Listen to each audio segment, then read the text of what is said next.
علی بھائی، آج کا پہلا سوال ہے۔ ہمارے ہاں عموماً میت کو قبر میں دفنانے کے بعد اس کی قبر پر پانی یا گلاب کے عطر کا چھڑکاؤ کیا جاتا ہے، پھر گلاب کے پھولوں کی پتیاں بھی ڈالی جاتی ہیں، اور اگر قبر کسی بزرگ کی ہو تو اس پر چادر وغیرہ ڈالی جاتی ہے۔ اسی طرح قبر میں عہد نامہ رکھنا کہاں تک درست ہے؟ دیکھیں جی، جو جنازے سے متعلق جتنی چیزیں ہیں، خصوصاً میت کو جو دفنانے کے ساتھ ریلیٹڈ ہیں، اس میں اکثر جو ہمارے معاشرے کے اندر، سب کانٹیننٹ کے اندر رسومات ہیں، یہ بدعات ہیں۔ کچھ چیزیں سنت بھی ہیں لیکن زیادہ تر بدعات ہیں۔ یہ جتنی باتیں آپ نے گنوائی، ان میں اکا دکا چیز تو آپ سنت کہہ سکتے ہیں، باقی اس سے بھی بڑھ کر لوگ تو کفنی لکھتے ہیں باقاعدہ، یعنی وہ کئی بار ہمارے پاس بھی لوگوں نے بھیجا ہے کہ جی آپ اس کے اوپر ذرا کلمہ لکھتے ہیں، فزیکلی کلمہ کفن کے اوپر لکھواتے ہیں۔ جو سمجھدار ہیں وہ کہتے ہیں نہیں جی فزیکلی نہ لکھیں، بس ہاتھ کے اشارے سے لکھتے ہیں، اور کلمہ لکھوانے کے لیے علماء کے پاس بھیجتے ہیں۔ آپ مسلمانوں کا لیول دیکھ لیں، وہ کلمہ بھی ٹائپ نہیں کر سکتے اس کے اوپر، ہینڈ رائٹنگ کے طور پر۔ اسی طریقے سے بعض لوگ حج اور عمرے کے لیے جب مکہ شریف جاتے ہیں، وہاں سے زمزم کے اندر بھگو کے لے آتے ہیں کفن کو۔ بعض لوگ مدینہ شریف کی مٹی لے آتے ہیں کہ ساتھ کفن میں رکھ دیں گے۔ عہد نامہ بعض لوگ، اب وہ عہد نامہ تو خود ہی کوئی ثابت نہیں ہے، اس کو رکھتے ہیں قبر کے اندر اور کہتے ہیں اس کی برکت سے کچھ ہو جائے گا۔ میرے بھائی، اس سے کچھ نہیں ہونا۔ صحیح بخاری اور صحیح مسلم کی متفق علیہ حدیث ہے کہ اللہ کے محبوب صلی اللہ علیہ وآلہ وسلم نے فرمایا، انسان کے 3 دوست ہیں، قبر میں صرف ایک ہی ساتھ جاتا ہے اور وہ اس کے اعمال ہیں۔ 2 دوست باہر ہی رہ جاتے ہیں، اس کا مال اور اس کے رشتہ دار، یہ قبر سے باہر رہتے ہیں۔ لہٰذا یہ قبر میں تو ان چیزوں سے کوئی نفع ہونے والا نہیں۔ جہاں تک پھول ڈالنے کا تعلق ہے، تو پھول کی تو اصل کوئی موجود نہیں ہے۔ اس کو جس حدیث پر قیاس کیا جاتا ہے نا، وہ بھی بہت دور کا قیاس ہے۔ وہ حدیث صحیح بخاری اور صحیح مسلم دونوں کے اندر موجود ہے کہ اللہ کے محبوب صلی اللہ علیہ وآلہ وسلم ایک جگہ سے گزر رہے تھے تو آپ رک گئے اور آپ نے فرمایا کہ ان 2 قبر والوں کو عذاب ہو رہا ہے۔ یعنی اللہ تعالیٰ نے اپنے نبی علیہ السلام کو وہ غیبی خبر دے دی، دکھا دیا، اور فرمایا کہ کسی بہت بڑی بظاہر وجہ سے نہیں، ایک شخص جو ہے وہ چغلی کھاتا تھا اور دوسرا پیشاب کے چھینٹوں سے نہیں بچتا تھا۔ پھر نبی صلی اللہ علیہ وآلہ وسلم نے اپنے مبارک ہاتھوں سے ایک درخت کی ٹہنی توڑی اور اس کے 2 ٹکڑے کر کے دونوں قبروں پر ایک ایک ٹکڑا لگا دیا، اور فرمایا کہ جب تک یہ ہری رہیں گی، یعنی یہ بریکٹ میں ہے جو اگلے الفاظ ہیں، یعنی وہ لوگ کہتے ہیں تسبیح کرتی رہیں گی، یہ بریکٹ میں ہوتے ہیں، اصل میں الفاظ ہیں کہ جب تک یہ سرسبز رہیں گی ان کے عذاب میں تخفیف ہوگی۔ اب اس حدیث کے تحت بعض لوگ یہ کہتے ہیں کہ چونکہ ہری جو ٹہنیاں ہیں وہ زندگی کی علامت ہے، اور وہ زندہ چیز جب اللہ کا ذکر کرے گی تو اس کی برکت سے قبر والے کو نفع پہنچے گا۔ اب یہ سب کچھ ایکسپلینیشن ہے، اس حدیث میں یہ الفاظ نہیں ہے، اور اس ایکسپلینیشن کے ساتھ آپ اختلاف بھی کر سکتے ہیں۔ اس کی وجہ یہ ہے کہ چیز کوئی ہری ہو یا سوکھ جائے، دونوں حالتوں میں اللہ کا ذکر کرتی ہے۔ سورہ بنی اسرائیل میں آیا نا کہ کوئی ایسی چیز نہیں ہے جو اللہ کی حمد کے ساتھ اس کی تسبیح نہ کرتی ہو، مگر یہ کہ تم اس کی تسبیحات کو سمجھ نہیں سکتے۔ سورۃ الرعد میں آیا کہ یہ جو بجلی گرجتی ہے، الرعد، یہ بھی اللہ کا ذکر کرتی ہے۔ صحیح بخاری کے اندر موجود ہے، حضرت عبداللہ ابن مسعود کہتے ہیں کہ بعض اوقات ہم اللہ کے محبوب صلی اللہ علیہ وآلہ وسلم کے ساتھ کھانا کھا رہے ہوتے تھے تو وہ جو لقمہ ہم اٹھاتے تھے، ہم اس کی تسبیح کی آواز بھی سنتے تھے، یعنی حضور علیہ السلام کی موجودگی کی برکت سے یہ معجزہ عام لوگوں پہ بھی ظاہر ہو جاتا تھا، وہ اسے آبزرو کر لیتے تھے۔ تو کوئی خشک چیز ہو یا کوئی تر ہو، ہر چیز اللہ کا ذکر کرتی ہے۔ بعض محدثین کا یہ موقف ہے کہ یہ حضور کے ہاتھوں کی برکت ہے کہ آپ علیہ السلام نے اپنے مبارک ہاتھوں سے وہ ٹہنیاں لگائیں اور اس کی وجہ سے ان کے عذاب میں تخفیف ہو رہی ہے، تو یہ بات زیادہ وزنی لگتی ہے۔ بہرحال اس سے اصل ثابت ہو گئی کہ آپ ٹہنی لگا سکتے ہیں۔ پھول ڈالنا یہ تو فضول خرچی ہے، کیونکہ وہ تو آپ نے خرید کے ڈالنے ہیں، اور پھر آپ کے وہ کام بھی نہیں آنا. ٹہنی تو پھر بھی جو آپ تشریح کرتے ہیں کہ جب تک ہری رہیں گی وہ تو ہری رہیں گی, پھول تو کچھ عرصے کے بعد ویسے ہی خشک ہو جانے ہیں, آپ کا مقصد پورا نہیں ہوگا, تو ٹہنی ہی لگائیں, اتنی دور کا قیاس نہ کریں. اور پھر پھولوں میں ایک رسپیکٹ والا معاملہ بھی آ جاتا ہے, اور اسلام میں قبروں کی یہ والی رسپیکٹ نہیں ہے کہ لوگ جو ہے وہ اس کی اس قسم کی رسپیکٹ کریں. ویسے تو ہر مسلمان کی قبر کی رسپیکٹ ہے, صحیح مسلم میں حدیث ہے کہ کوئی کسی مسلمان کی قبر پہ بیٹھے اس سے بہتر ہے کہ انگاروں پہ بیٹھ جائے. یعنی قبر کی آپ توہین نہیں کر سکتے, وہ اپنی جگہ ہے, لیکن اس طرح کی رسپیکٹ بھی نہیں کر سکتے کہ معاملات اتنے آگے چلے جائیں. اور عموماً جو قبروں کے اوپر چادریں چڑھائی جاتی ہیں یا یہ پھول ڈالے جاتے ہیں وہ اس قسم کی رسپیکٹ ہے. اور اس طرح کی رسپیکٹ تو نبی علیہ السلام نے اپنی قبر کے بارے میں فرمایا, مسند احمد میں حدیث ہے, اللہم لا تجعل قبری وثنا یعبد, اللہ میری قبر کو ایسا بت نہ بننے دینا کہ لوگ اس کی پرستش شروع کر دیں. بخاری مسلم دونوں میں حدیث ہے. اما عائشہ کہتی ہیں کہ نبی علیہ السلام کی بیماری کے دن چل رہے تھے, آخری وقت آپ کا قریب تھا, اور آپ بار بار اپنے چہرے مبارک سے چادر ہٹاتے تھے تکلیف کی وجہ سے, اور کہتے تھے لعن اللہ الیہود والنصارى اتخذوا قبور انبیائہم مساجدا, اللہ کی لعنت ہو یہود و نصارہ پر, انہوں نے اپنے نبیوں کی قبروں کو سجدہ گاہ بنا لیا تھا. اور اما عائشہ کہتی ہیں حضور یہ اس لیے بات کر رہے تھے کہ آپ ہمیں ڈرا رہے تھے کہ آپ کی قبر کے ساتھ یہ کچھ نہ کیا جائے. اور آگے اما عائشہ کے الفاظ ہیں بخاری مسلم میں کہ اگر ہمیں یہ خطرہ نہ ہوتا کہ لوگ رسول اللہ کی قبر پہ سجدے شروع کر دیں گے تو ہم بھی زائرین کی زیارت کے لیے اس قبر مبارک کو اوپن چھوڑ دیتے, لیکن ہم ڈر رہے تھے. تو اس طرح کی رسپیکٹ نہ ہو کہ جس میں معاملات بہت آگے چلے جائیں. باقی یہ درست ہے کہ آپ ٹہنی لگا سکتے ہیں, اور یہ سنت مبارکہ ہے, اور حضور کی میں تو سمجھتا ہوں ہاتھوں کی برکت ہے. اس کو سپورٹیو حدیث بھی ہے بخاری اور مسلم دونوں میں. ایک حبشی عورت تھی جو مسجد نبوی کی صفائی کرتی تھی, اچانک فوت ہو گئی. صحابہ کرام نے رات کے وقت جنازہ پڑھ کے اسے دفنا دیا.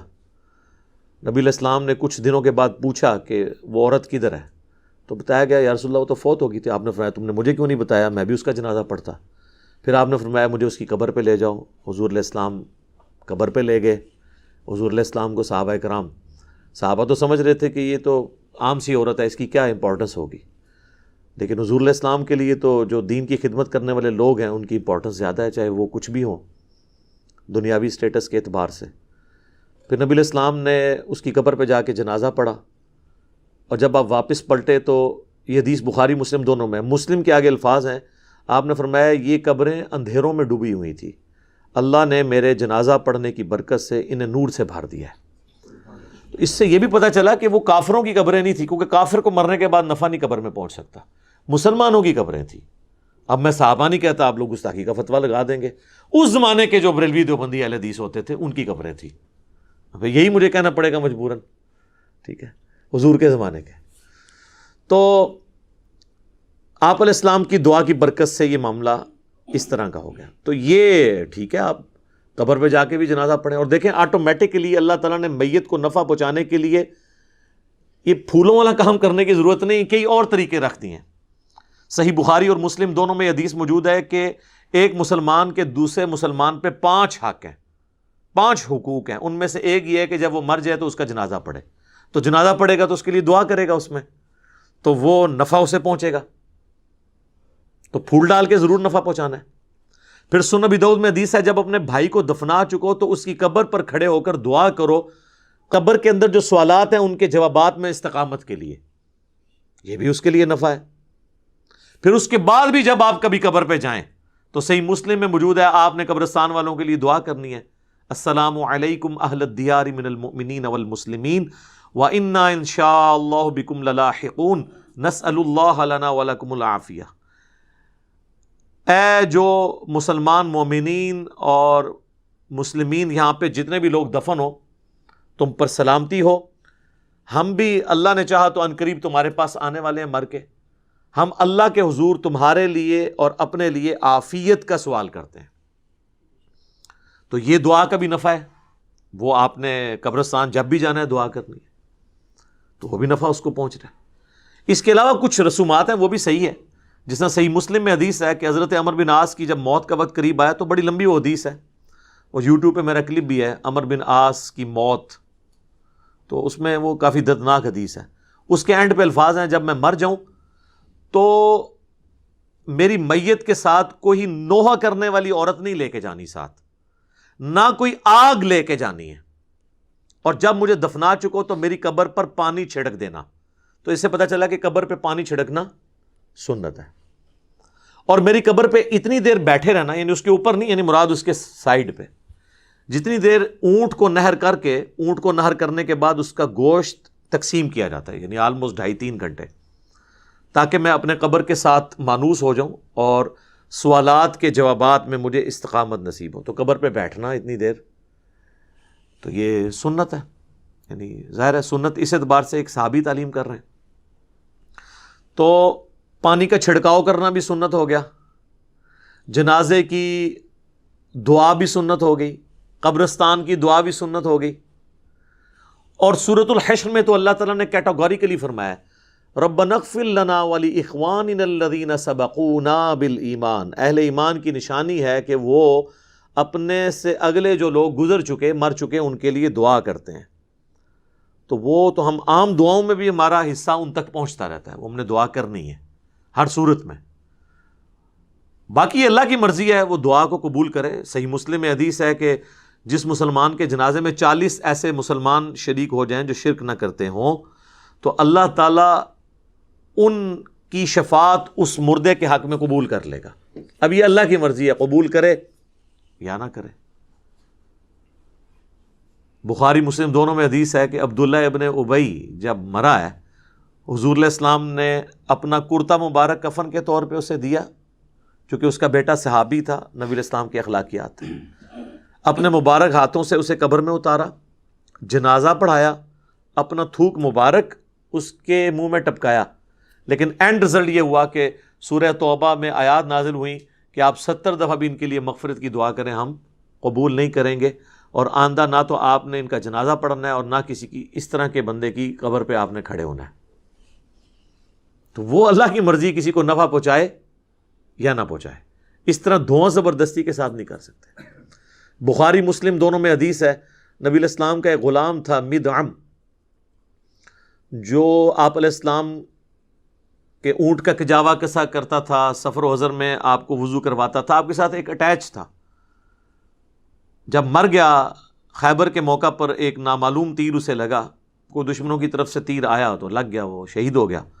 تو صحابہ نے کہا کہ ہم تو اس کو جنت کی بشارت دیتے ہیں، کتنا خوش نصیب ہے یہ۔ تو نبی علیہ السلام فرمایا تم اس کی جنت کی بات کر رہے ہو، اور مجھے اللہ نے دکھایا کہ اس نے مال غنیمت سے صرف ایک چادر چوری کی تھی جو آگ کی اس کے اوپر ڈال دی گئی ہے۔ اب دیکھیں، یعنی اس سے آپ کو پتہ چل گیا صحابہ کرام کو وہ چادر نظر نہیں آئی، تو آپ کے بابوں کو کسی کی آخرت کیسے پتہ چل سکتی ہے؟ کشف القبور اور وہ پتہ نہیں کیا کیا کلیم کرتے ہیں۔ تو حدیث کے الفاظ ہیں، بعض اصحاب نے اگر کوئی ایک رسی بھی یہ سمجھ کے اٹھائی تھی کہ اس کی تو مال غنیمت میں اتنی ورتھ نہیں ہے، وہ اپنے گھر میں گئے اور واپس لا کے وہ مال غنیمت میں جمع کی کہ کہیں یہ رسی نہ آگ کی بن کے ہمارے اوپر آ جائے۔ تو اس سے اندازہ کریں کہ نبی علیہ السلام کی صحبت میں رہنے والے اگر کسی شخص سے بھی کوئی معاملہ مس ہینڈل ہوا ہے تو اللہ تعالیٰ نے تو اس کا لحاظ نہیں کیا۔ آپ لاکھ کہتے رہیں جو کچھ بھی ہیں تیرے محبوب کی امت سے ہیں، جو محبوب کے ساتھ ڈائریکٹ اٹیچ تھے نا، ان کو بھی اپنے کیے ہوئے اعمال کا انجام بھگتنا پڑا ہے۔ باقی اللہ کی مرضی کسی کے حق میں دعا قبول کر لے، تو وہ اس قسم کی جو رسومات ہیں وہ دعاؤں کی شکل میں جتنے معاملات ہیں وہ تو ٹھیک ہیں۔ اس طرح قبر کے اوپر چادر ڈالتے ہیں تو یہ تو کوئی ثابت نہیں ہے۔ صحیح مسلم میں حدیث ہے کہ نبی علیہ السلام کی قبر میں سرخ رنگ کی چادر بچھائی گئی تھی، آپ کے جسم مبارک اور مٹی کے درمیان، تاکہ یعنی وہ مٹی نہ لگے جسم مبارک اور کفن کو۔ تو وہ یہ جو انہوں نے ایک عقیدہ گھڑا ہوا ہے نا المحنت کے اندر، دیوبندیوں نے، بریلوی بھی مانتے ہیں کہ وہ حصہ زمین جو حضور کے ساتھ ٹچ کیے ہوئے ہے، سر کوئی حصہ زمین ٹچ نہیں کیا، وہ بیچ میں سرخ چادر ہے اور اس کے بعد کفن بھی ہے۔ تو آندہ وہ کہا کریں کہ وہ سرخ چادر اور وہ سفید کفن جو حضور کے ساتھ ٹچ ہوا ہے اس کے بارے میں بھی کچھ چیز بنائیں آپ۔ ہم تو انجینئرنگ کریں گے، میں اس پہ بھی ایک ڈیٹیل ویڈیو بناؤں گا کچھ عرصہ صبر کرنے کے بعد انشاءاللہ تعالی، جب انہیں دیا ہوا جو ایک اللہ کی طرف سے ایک سمجھ لیں زخم خشک ہونے لگے گا تو پھر دوبارہ سے ہم انشاءاللہ تعالی ان کے بزرگوں کے عقائد کی انجینئرنگ کریں گے قرآن و سنت کی روشنی میں.